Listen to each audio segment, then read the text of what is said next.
मेरे प्रिय बच्चे, जब मेरी कृपा किसी पर होती है तब उसका जीवन धीरे धीरे एक नई दिशा में अग्रसर होने लगता है।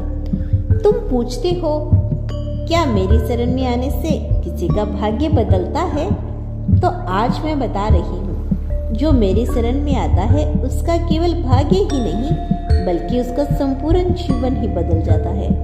जैसे कोई व्यक्ति अपनी प्रबल इच्छा शक्ति से असंभव को संभव बना सकता है, वैसे ही जो मनुष्य पर अटूट श्रद्धा रखता है वह हर संकट से सुरक्षित निकल जाता है।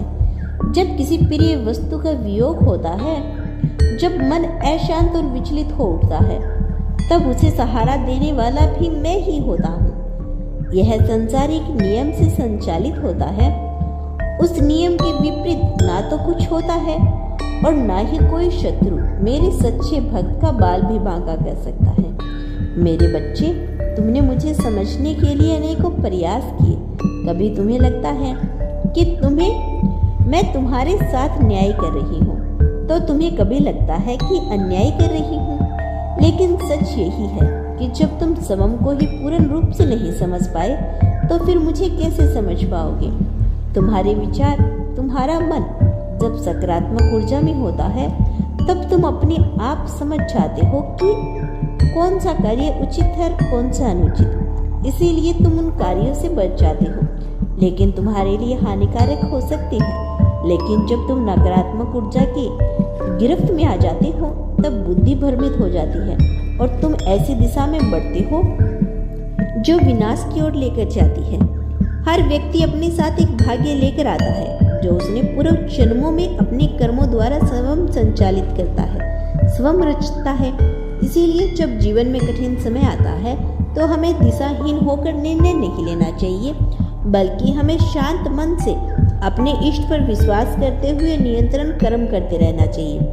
कई बार परिस्थितियां हमें भ्रमित कर देती हैं। हमें लगता है कि जितना भी प्रयास कर ले कुछ भी अच्छा नहीं होगा, लेकिन यह सत्य नहीं है। भाग्य अवश्य बदलता है, हाँ, उसे बदलने में समय लगता है, लेकिन सच्चे मन में की गई भक्ति, अटल श्रद्धा और दृढ़ संकल्प के आगे कोई भी बाधा नहीं टिक सकती। समय हर किसी का आता है और तुम्हारा भी आएगा। बस विश्वास रखना और कर्म करते रहना। जब जीवन की कठिनाइयां अपने चरम पर पहुंच जाती हैं, जब मन और शरीर दोनों थक जाकर चूर हो जाती हैं, जब हमें यह लगने लगता है कि अब सहन करने की कोई क्षमता शेष नहीं रही, तभी हम अपने हाथ जोड़कर सब कुछ ईश्वर के ऊपर छोड़ने को विवश होते हैं। और यही हमारी सबसे बड़ी भूल होती है। हमें ईश्वर को अंतिम विलियम नहीं बल्कि प्रथम साक्षी बनाना चाहिए। हमें हर परिस्थिति में, चाहे वह अनुकूलन हो या प्रतिकूल हो, पहले ही दिन से ईश्वर के भरोसे चलना चाहिए। लेकिन हमें ऐसा नहीं करते। हम हर असंभव प्रयास स्वयं करते हैं, उसके बाद लोगों से उम्मीद करते हैं, चिंता, भय और असमझ में डूबे रहते हैं, और जब सारी कोशिशें विफल हो जाती है तभी ईश्वर को पुकारते हैं। परंतु यदि हम प्रारंभ से ही संपूर्ण विश्वास के साथ ईश्वर पर भरोसा करेंगे और मन को शांत रखते हुए अपना कर्म करते रहेंगे, तो हमें सफलता की प्रतीक्षा में इतना विलंब नहीं करना पड़ेगा। मेरे बच्चे, मेरी इन बातों को यदि तुम अपने हृदय में स्थान दोगे तो जीवन में चाहे कितनी भी कठिन घड़ियां आए, तुम कभी अपने आप को पराजित नहीं कर पाओगे। विश्वास रखो उस परमात्मा की योजना पर। वे तुम्हारे लिए वही करेंगे जो तुम्हारे हित में होगा। हो सकता है तुम्हारी समझ में अभी वह राह कठिन लगे, लेकिन ईश्वर की दृष्टि संपूर्ण है।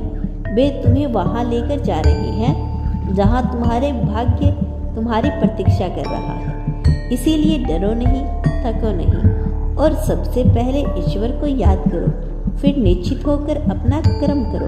बाकी सब कुछ ईश्वर पर स्वयं संभाल लेंगे।